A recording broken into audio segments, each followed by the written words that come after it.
अस्सलाम वालेकुम students, welcome to JK SSB prep. Hope आपकी प्रिपरेशन अच्छी हो चुकी होगी जेकेपी टेलीकम्युनिकेशन का जो एग्ज़ाम होने वाला है उसकी। तो अभी हम क्या करने वाले हैं, हम पूरे सिलेबस को रिवाइज़ करने वाले हैं एमसीक्यूज़ के थ्रू। हम मैंने 50 टॉपिक्स में से टॉप 50 क्वेश्चंस लाए हैं जो एक्सपेक्टेड है जेके एसएसबी जो पेपर डालेगा उसमें ये इनमें से मेजॉरिटी ऑफ द क्वेश्चंस होंगे और इसके साथ आपका रिवाइज भी हो जाएगा। पिछले 4 लेक्चर में मैंने ऑलरेडी ये सिलेबस कंप्लीट किया है एमसीक्यूज़ के थ्रू। होप मैं आज बहुत जल्दी चलूँगा क्योंकि ये 50 एमसीक्यूज़ है और अगर मुझे बीच बीच में लगे मैंने कुछ छोड़ा है उन 4 लेक्चर्स में से, फिर हम क्या करेंगे, फिर मैं यहाँ पे वो एक्सप्लेन करूँगा फिर से। लेकिन अगर आपने वो 4 लेक्चर्स नहीं देखे, फिर जल्दी जाओ प्लेलिस्ट में चेक करो और वहाँ वो 4 लेक्चर्स देख के आ जाओ, फिर यहाँ वापस आ जाओ। बिना देरी के चलते हैं आगे। What is the carrier signal in am modulation? Carrier signal क्या होती है? क्या होती है वो? मॉड्यूलेटेड सिग्नल होती है क्या? होती है a signal that carries the message. हाँ, ये भी है। A high frequency signal that is modulated. ये एक्चुअली इसका आंसर है, ये हाई फ्रीक्वेंसी। इसकी ये प्रॉपर्टी है कि ये बहुत हाई फ्रीक्वेंसी सिग्नल होती है और जिसको मॉड्यूलेट किया जाता है। मुझे लग रहा है ये सबसे सूटेबल आंसर है इसका, यही होना चाहिए। हाँ, यही है।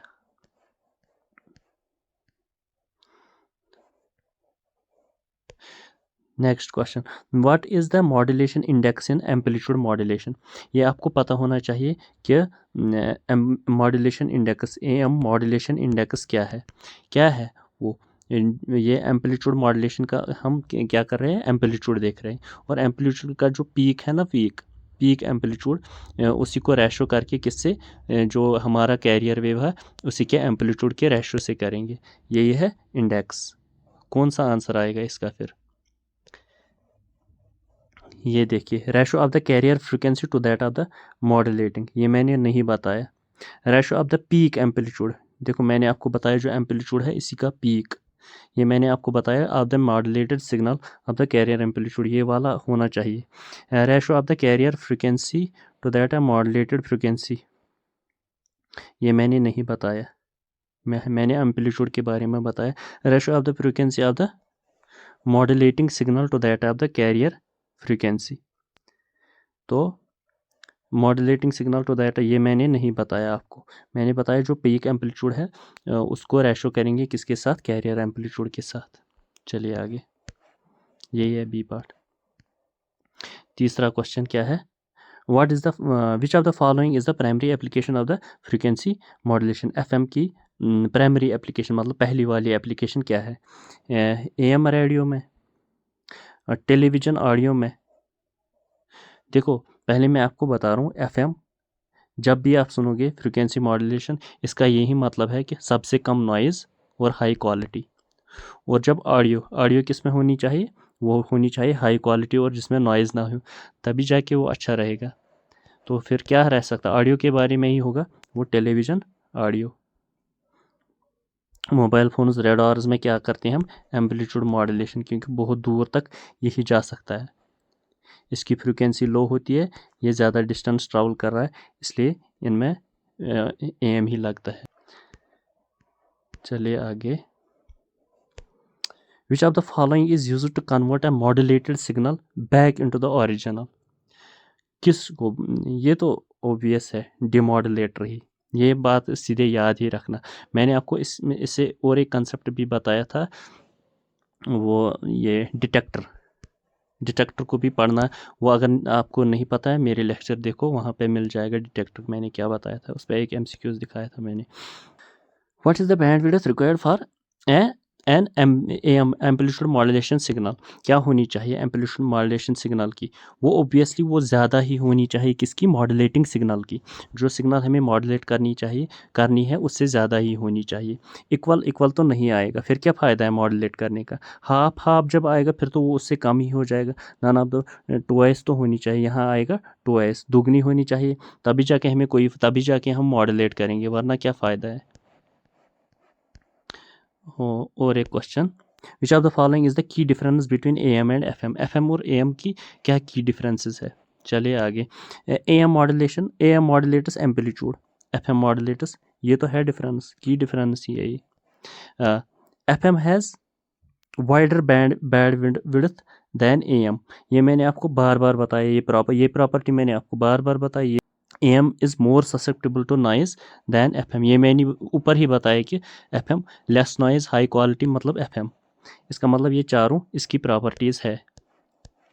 चलिए आगे। In the superheterodyne radio receiver, ये तो हिटेरोडाइन रेडियो रिसीवर है, ये क्या करता है काम, इसका काम ही है कि ये जो हाई फ्रीक्वेंसी जो आती है इसको इंटरमीडिएट फ्रीक्वेंसी में चेंज करता है। तो उसमें क्या लगा हुआ, उसमें जो ऑसिलेटर है वही करता है काम। तो इंटरमीडिएट फ्रीक्वेंसी फिर हम उसमें से निकाल सकते हैं अपनी ओरिजिनल सिग्नल। है कोई ऑप्शन इसमें ऐसा कुछ? What is the intermediate frequency? Intermediate frequency क्या है? अब the frequency eight which the the frequency eight which the radio signal is received, इसका तो ये नहीं है, ये मैंने बताया ये इंटरमीडिएट, ये ऑसिलेटर और हाई फ्रीक्वेंसी उसके बीच में है। The frequency after the signal has been demodulated, नहीं डिमॉड्यूलेशन अभी हुई नहीं। The frequency obtained by mixing the radio frequency and local और ये ऑसिलेटर सिग्नल्स, ये मैंने बताया था, ऑसिलेटर सिग्नल और रेडियो फ्रीक्वेंसी जो वहाँ से हाई फ्रीक्वेंसी आती है उसी को मिक्स करके बनाती है इंटरमीडिएट फ्रीक्वेंसी, ये मैंने आपको बताया। ये आपके सिलेबस में था सुपर हिटेरोडाइन। चलिए आगे तेज चलते हैं। Which of the following is an example of ground wave propagation? Ground wave propagation की कौन सी एग्जांपल है? ये देखिए, सैटेलाइट कम्युनिकेशन, माइक्रोवेव कम्युनिकेशन, ये क्या है? ये काम करती है अल्ट्रा हाई फ्रीक्वेंसी और ये वेरी हाई फ्रीक्वेंसी पर। इसका मतलब ये ग्राउंड वेव प्रोपेगेशन में नहीं आएंगे। अब क्या रहा? TV signal. टीवी सिग्नल भी मैंने बताया उसमें ऑडियो और वीडियो भी लगता है। ऑडियो सिग्नल्स को हाई फ्रीक्वेंसी चाहिए ही चाहिए, फ्रीक्वेंसी मॉड्यूलेशन। अब रहा है एक AM amplitude modulation radio signals, यही आएगा इसका। ये इसी तरह सॉल्व करने होते हैं। ये देखिए अब क्या रहा? ये विच of the propagation is used by very high frequency और अल्ट्रा हाई फ्रीक्वेंसी, इनका रेंज याद करना ज़रा, ये कल एग्जाम में आएंगे। गूगल पे जाके करो range of frequencies of this, ये आएगी medium frequencies, low high frequencies, very high frequency, ultra high frequency, इनकी रेंज याद करना, बस याद करके जाना, एक क्वेश्चन पक्का। ये क्या है बता रहा है? विच type of propagation is used by very high frequency and ultra high frequency signals, कौन टाइप ऑफ प्रोपेगेशन यूज़ होती है? ग्राउंड वेव प्रोपेगेशन, ये तो मैंने बताया, अभी बताया कि लो फ्रीक्वेंसीज वाली वही ग्राउंड वेव, क्योंकि वो दूर डिस्टेंस तक जाती है और इनके वो अगर वो डिफ्लेक्ट भी हो जाए उन पर इतना असर नहीं पड़ता है, मतलब फेडिंग नहीं होती है उतनी ज़्यादा। स्काई वेव प्रोपेगेशन, उनमें भी थोड़ी फेडिंग हो जाती है। अब क्या रहा? अल्ट्रा हाई और वेरी हाई, ये क्या इसमें? स्पेस वेव्स, ये पढ़ना है, types of propagation, ground wave, sky wave, space wave पढ़ना। ग्राउंड वेव प्रोपेगेशन कौन कौन सी वेव ठीक रहती है, स्काई में कौन कौन सी, और स्काई वेव में क्या है? आयोनोस्फीयर, ये भी पढ़ना, आयोनोस्फीयर रिफ्लेक्ट करता है। चलिए आगे। The frequency range for AM radio is typically, AM radio मैंने अभी बताया वो लो फ्रीक्वेंसी वाला ही है। लो फ्रीक्वेंसी कौन है इसके? 1 मेगाहर्ट्ज़ टू 30 मेगाहर्ट्ज़, बाकी सारे ये अल्ट्रा हाई, ये very high frequency, ultra high frequency, इनका रेंज है, ये पढ़ना। ये आगे। विच type of antenna is most commonly used in television transmission? Television transmission के लिए कौन सा यूजुअली हम यूज़ करते हैं? इसमें करते हैं हम डायपोल वाला टेलीविजन ट्रांसमिशन में, जो पुराने ज़माने का दूरदर्शन, आज तो ये डिश टीवी वाला पैराबोलिक एंटेना आता है, लेकिन यूजुअली हम टेलीविज़न ट्रांसमिशन में डायपोल एंटेना ही यूज़ करते हैं, ये बात याद रखना। पैराबोलिक में क्या है? Satellite waves, very ultra high frequencies. ये टाइप्स ऑफ एंटेना भी पढ़ना, इनकी फंक्शंस, इनके स्ट्रक्चर्स कैसे, ये मैंने आपको पीछे बताया लेक्चर में, वो देखना फिर। What is the purpose of scanning process in television transmission? जो स्कैनिंग प्रोसेस होती है टेलीविजन ट्रांसमिशन में, जब टेलीविजन ट्रांसमिशन में स्कैनिंग होती है, उसका पर्पज़ क्या है? क्या है पर्पस उसका? यही पर्पस है to enhance the colour resolution. Colour resolution के साथ इसको कोई लेना देना नहीं, कलर रेजोल्यूशन के साथ है लेकिन उतना नहीं है। टू ट्रांसमिट ऑडियो सिग्नल्स के साथ इसका कोई लेना देना नहीं टेलीविज़न को। To break the image into a sequence of lines for transmission, to increase the video bandwidth ये नहीं, तो ये आएगा इसका to break the image into a sequence of lines. एक इमेज है, इसको ब्रेक करते हैं सीक्वेंस ऑफ लाइन्स में और उन्हीं लाइन्स को पहले ट्रांसमिट करती है, मतलब एक टाइप का सिग्नल, इमेज को सिग्नल्स में बनाता है, उसको ट्रांसमिट करता है, उसी को बोलते हैं स्कैनिंग प्रोसेस। चलिए आगे। अच्छा, what is the band width of the standard TV signal in US? कभी कभी फैक्चुअल पॉइंट डायरेक्ट एसएसबी पूछता है, इसलिए मैंने ये भी वाला भी लाया। इसका क्या आएगा? ये 6 मेगाहर्ट्ज़ पे वो काम करते हैं usually. Which scanning method is used in the standard television system? कौन सा स्कैनिंग मेथड? अब ऊपर मैंने बताया स्कैनिंग प्रोसेस को थी, अब मैंने बताया स्कैनिंग मेथड कौन सा यूज़ करते हैं। प्रोग्रेसिव स्कैनिंग करते हैं, इंटरलेस्ड स्कैनिंग करते हैं, both progressive and interlaced scanning, या नन ऑफ द अबव। ये क्या कर रहे हैं यूजुअली? कौन सा स्कैनिंग मेथड करते हैं? इंटरलेस्ड स्कैनिंग, ये बात याद रखना, इंटरलेस्ड स्कैनिंग यूज़ करते हैं। What is the video signal in television primarily responsible for? एक आती है ऑडियो सिग्नल, एक आती है वीडियो सिग्नल। ऑडियो में तो ऑडियो भेजता है, वीडियो में वीडियो सिग्नल्स। अब इनकी अलग अलग आती है। वीडियो यूजुअली हम AM और ऑडियो FM, फ्रीक्वेंसी मॉड्यूलेशन। अब इसका प्राइमरी पर्पस क्या है? Transmitting audio signals. देखो मैंने बताया ऑडियो के लिए अलग आती है। एनकोडिंग, ये सिग्नल एनकोड क्या करेगी? वो तो ट्रांसमीटर एनकोड करता है।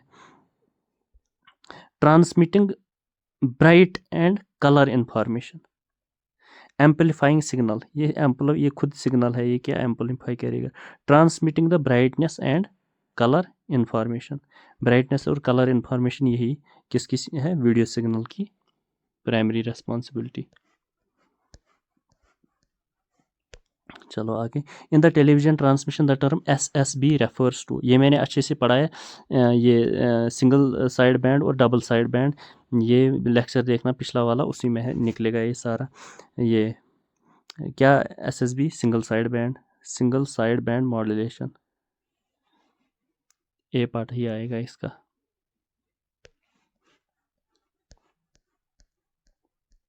अब ये देखिए, which of the following frequency range is used for very high frequency? मैंने आपको बताया, ये पूरा रट के लेना ऐसे ही। वेरी हाई फ्रीक्वेंसी कौन सा वाला यूज़ होता है इसमें? रेंज क्या होता है वेरी हाई फ्रीक्वेंसी का? वो है 30 मेगाहर्ट्ज़ टू 300 मेगाहर्ट्ज़। अब इसके बाद मैंने बताया 300 मेगाहर्ट्ज़ टू 3000 मेगाहर्ट्ज़ और 3 गीगाहर्ट्ज़, ये क्या होता है? Ultra high frequency. ये चलिए आगे, ज़्यादा नहीं। What is the primary function of the television transmitter? Television transmitter का प्राइमरी फंक्शन क्या है? ये बात याद रखना, क्या है इसका फंक्शन? टू रिसीव, ट्रांसमीटर है, उसका रिसीव का कोई लेना देना नहीं है, वो ट्रांसमिट करता है। To modulate and transmit the signal, तो यही है ट्रांसमीटर का, यही है कि ट्रांसमिट करता है। To enhance the signal clarity, to amplify the audio signals, amplify करता है जब हम रिसीव करते हैं, ना कि ये, इसका भी ही आएगा। To modulate and transmit the signals.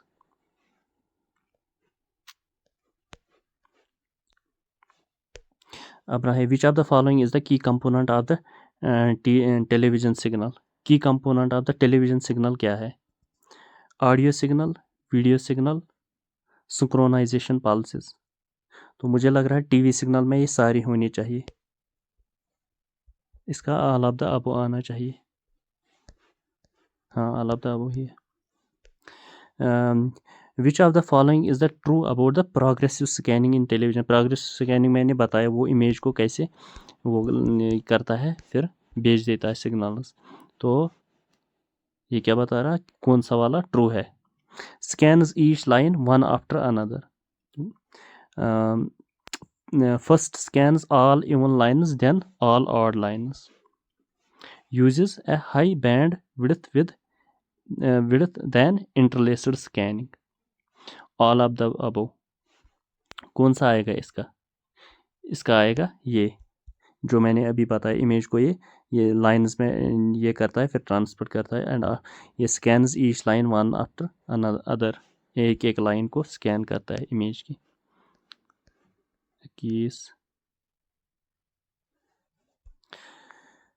What is the main advantage of digital modulation? हमें क्या बताना है? हमें बताना है मेन एडवांटेज क्या है। मैंने आपको, अगर आपने पिछला लेक्चर में मेरा देखा, उसमें मैंने आपको बताया कि डिजिटल सिग्नल्स को क्या होती है, ऐसी डिजिटली हम एनकोड करते हैं ज़ीरो और वन्स की फॉर्म में। फिर हम उसी सिग्नल को ऑप्टिकल फाइबर केबल के थ्रू भेजते हैं। उसमें एडवांटेजेस मेन आते हैं, क्या आती है इसका?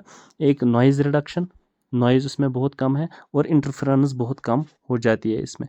तो इसका क्या आंसर आएगा? Better noise immunity. चलिए आगे। Which modulation technique uses a phase shift to encode data? कौन सा मॉड्यूलेशन इसमें फेज शिफ्ट यूज़ करता है? वो आपको पता ही है, फेज मॉड्यूलेशन ही फेज शिफ्ट ये करता है, encode data.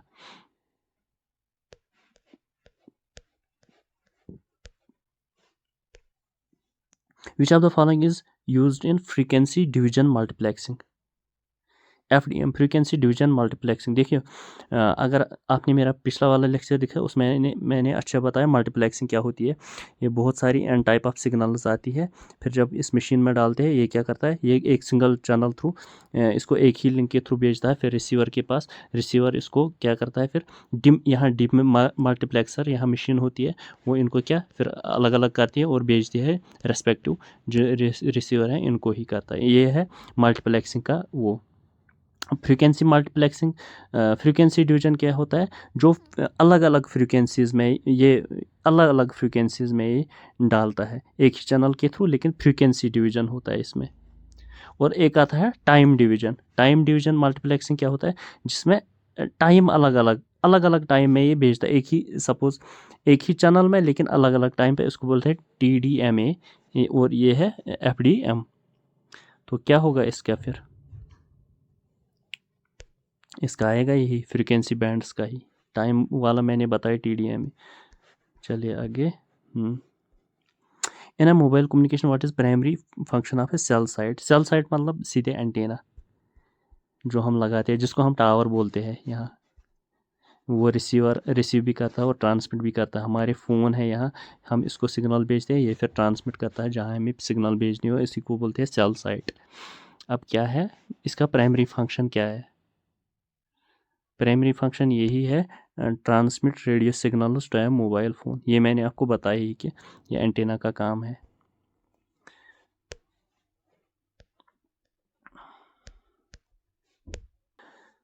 Which technology is used for GSM mobile communication system? हमें पहले क्या पता है GSM क्या है? इसको बोलते हैं, ये आपको फुल फॉर्म याद रखनी है, ये कल एग्जाम में आएगी। Global system for mobile communication. ये बात याद रखें, global system for mobile communication के मतलब जो यूजुअली हम जो फ़ोन वोन है ना, उसी से रिलेटेड। उसमें क्या कौन सी टेक्नोलॉजी यूज़ होती है? कौन सी होती है? उसमें देखो, कोड डिवीजन मल्टीप्लेक्सिंग CDMA ये अलग है। FDM ये मैंने बताया, जिसमें फ्रीक्वेंसी डिवीजन होती है। इसमें क्या है? इसमें ये डिजिटली कन्वर्ट करता है CDMA।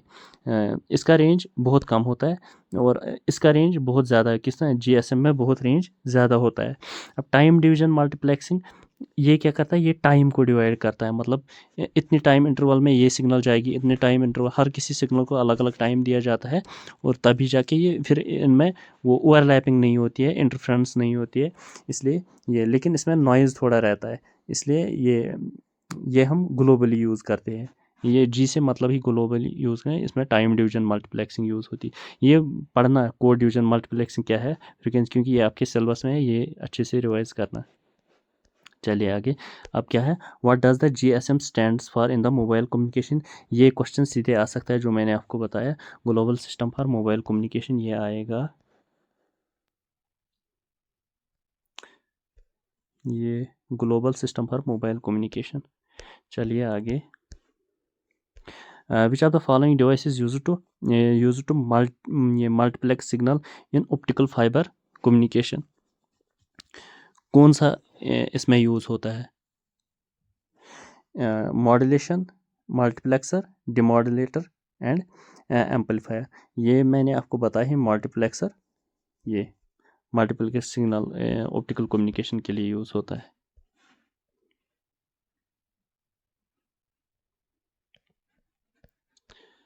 चलिए आगे। इन digital communication what does PAM stands for? PAM pulse amplitude modulation. Pulse amplitude modulation मैंने आपको पिछले लेक्चर में अच्छे से बताया कि ये पल्सेस पे काम करता है। पल्सेस है ना, पल्सेस। तो ये डिजिटल, मैंने आपको ये भी बताया कि ये डिजिटल, ये एनालॉग को एनालॉग सिग्नल जो है इसको डिजिटली कन्वर्ट करता है, फिर ये भेजता है। Pulse amplitude modulation. चलिए आगे। What type of cable is commonly used for connecting antennas to a communication system? Coaxial cable, optical fibre cable, twisted cable और ये देखो, ये मैं आपको बताऊँ, ये टाइप्स ऑफ केबल्स आपको पढ़ने होंगे। कोएक्शियल केबल मैं आपको बताऊँ जो हम यूजुअली यूज़ करते हैं, वो एक मोटी सी वायर होती है, इसमें एक ही सिंगल वो कॉपर वायर होती है और बाहर से वो छोटी तारें, फिर हम तारों वो छोटी तारें अलग जोड़ती है और ये वाला सिंगल जो वो कॉपर वाली तार आती है वो अलग जोड़ते हैं। तो इसका कोएक्शियल केबल, ऑप्टिकल आपको पता है ट्विस्टेड पेयर, दो इसमें नाना पे कोएक्शियल केबल ही आएगा जो हम यूजुअली यूज़ करते हैं। Which of the following is not an application of the optical fibre? Optical fibre की कौन सी एप्लीकेशन इसमें नहीं है? इंटरनेट कम्युनिकेशन ये तो है। टेलीफोनिक सिस्टम ये भी तो है ऑप्टिकल में, अब सारा ये काम कर सकते हैं। एंडोस्कोपी भी इसी तरह करते हैं, क्योंकि ये एक पाइप डालते हैं, फिर लाइट डालते हैं, लाइट से हम वो कर सकते हैं। अब क्या रहा, रेडियो ट्रांसमिशन हम नहीं कर सकते इसके थ्रू। चलिए आगे। Which of the following material is good conductor of electricity? Electricity ये किस मटेरियल में अच्छी चलती है? Would, copper, rubber, glass. Would में नहीं, रबर में नहीं, ग्लास में नहीं, कॉपर।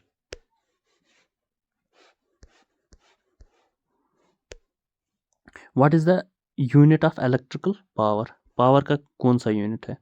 वोल्ट, एम्पेयर, वाट। वो देखो, वोल्ट मैंने बताया ये पोटेंशियल डिफरेंस का यूज होता है, इसी का पोटेंशियल डिफरेंस में। एम्पेयर मैंने बताया करंट। वाट मैंने बताया, वाट किसके लिए होता है? पावर। कितने वाट का? ओम कितने के लिए? रेजिस्टेंस के लिए। ये सारे यूनिट्स याद करना, एक क्वेश्चन तो डेफिनेटली आएगा। वेबर क्या है, वाट क्या है, मेगर क्या है, ये सारे यूनिट्स याद करना। विच of the following is used for over current protection? Over current, जब करंट ज़्यादा हो जाएगी, फिर एक डिवाइस हम यूज़ करते हैं जो कट करता है हमारा सर्किट। कौन सा use? Fuse, switch, transformer, indicator. Fuse ही होता है, फ्यूज़ लगाते हैं, अगर पावर सप्लाई ज़्यादा हो गई फिर कट हो जाता है। In DC generator the principle operation is based on, ये मैंने आपको बहुत बढ़िया तरीके से समझाया है। डीसी जनरेटर किस पे काम करता है? फैराडेज लॉज ऑफ इंडक्शन, जो मैंने आपको बताया। ये EMF is equal to d∅dt। Phi मतलब फ्लक्स, मैग्नेटिक फ्लक्स, ये मैंने बताया आपको। What is the primary function of a stabiliser in electrical system? Stabilise क्या करता है? वो हमारी वोल्टेज बराबर करता है, to regulate voltage. Which device is used to measure the electrical resistance? Resistance किससे हम? वोल्ट मीटर से वोल्टेज, ओम मीटर से करंट, ये एम मीटर से करंट, ओम मीटर से रेजिस्टेंस, और मल्टीमीटर से हम सर्किट को चेक करते हैं कि सर्किट में करंट चल रहा है या नहीं चल रहा है, या सर्किट ठीक है या नहीं, मल्टीमीटर से चेक करते हैं। तो क्या आएगा इसका आएगा ohm meter. The unit of electrical resistance is, ये मैंने आपको अभी भी बताया, ओम ही है।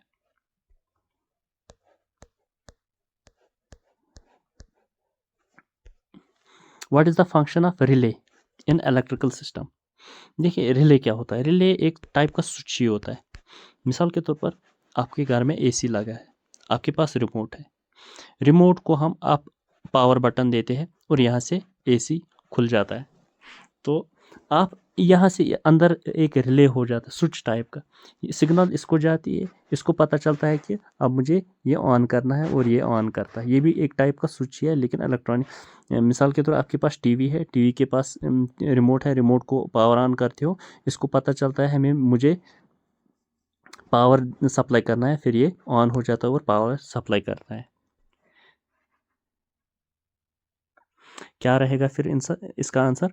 टू स्विच सर्किट ऑन और ऑफ। लेकिन हाँ, स्विच टाइप का ही है लेकिन स्विच नहीं है। What type of motor is commonly used in house hold appliances? कौन सा टाइप ऑफ मोटर हम यूज़ करते हैं?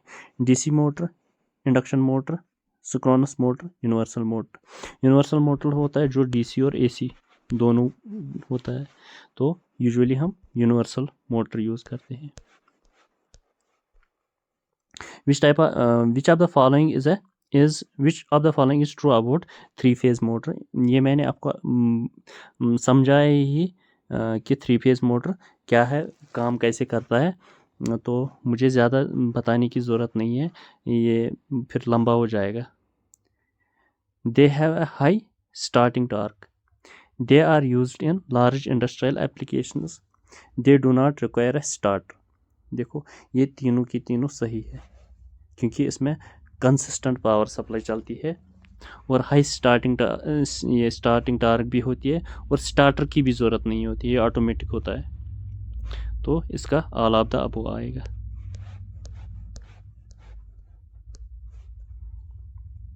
What is the purpose of earthing in electrical system? Earthing का क्या फंडा है? अर्थिंग हम क्यों करते हैं? अर्थिंग मतलब वो थर्ड वायर जो है ना, जो फिर हम ज़मीन में गाड़ देते हैं, ताकि अगर चार्ज ज़्यादा हो जाए या कुछ आ जाए फिर वो ज़मीन में जाएगा। क्या? To provide path for fault current, जो मैंने आपको अभी बताया, अगर फॉल्ट लग गया या बादल को, वो फिर हम ज़मीन में जाता है और हम बच जाते हैं। Which of the following is used to measure the insulation resistance? Insulation देखो, अर्थ टेस्ट किस लिए अर्थ टेस्ट किस लिए यूज़ होता है? अर्थ टेस्टर यूज़ होता है कि हम देखते हैं कौन सी जगह ज़मीन की जो चार्ज ज़्यादा लेती है। मल्टीमीटर मैंने आपको बताया, ये सर्किट चेक करता है।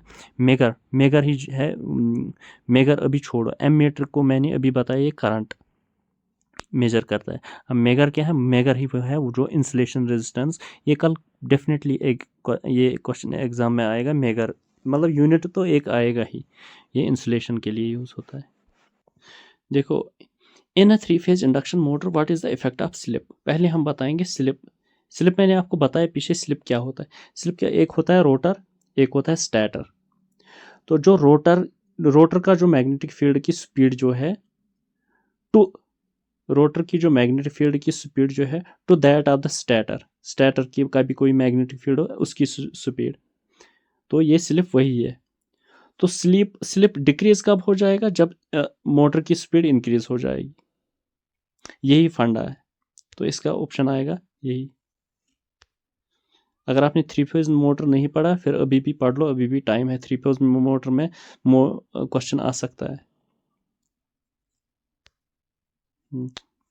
The principle of operation of the transformer is based on, transformer किस पे बेस्ड करता है? वो मैग्नेटिक फील्ड पे ही, मतलब Faraday's, magnetic field Faraday's. Which type of transformer is used to step up voltage?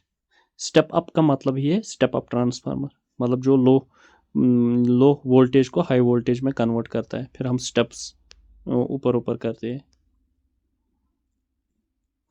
Which component is used to control the voltage of an electrical circuit? कौन सा वोल्टेज कौन कंट्रोल करता है? स्विच तो control नहीं करेगा। रजिस्टर रेजिस्ट करता है करंट। कैपेसिटर स्टोर करता है करंट। अब रहा voltage regulator. Which of the following is used for switching on और ऑफ द सर्किट को ऑन और ऑफ जिससे करते हैं उसको क्या बोलते हैं? फ्यूज तो नहीं है। सर्किट ब्रेकर नहीं है। स्विच और रिले में क्या है? रिले मैंने आपको बताया वो ऑटोमेटिक सिस्टम है, लेकिन स्विच क्या है? स्विच से हम सर्किट को काट कर सकते हैं, पावर सप्लाई को। The function of a capacitor in an AC circuit is, capacitor को मैंने बताया अभी, ये क्या करता है? ये स्टोर करता है चार्ज। ये देखो, stores energy in the form of electrical charge, यही होगा इसका answer. Which of the following is not a magnetic material, magnetic material कौन सा नहीं है?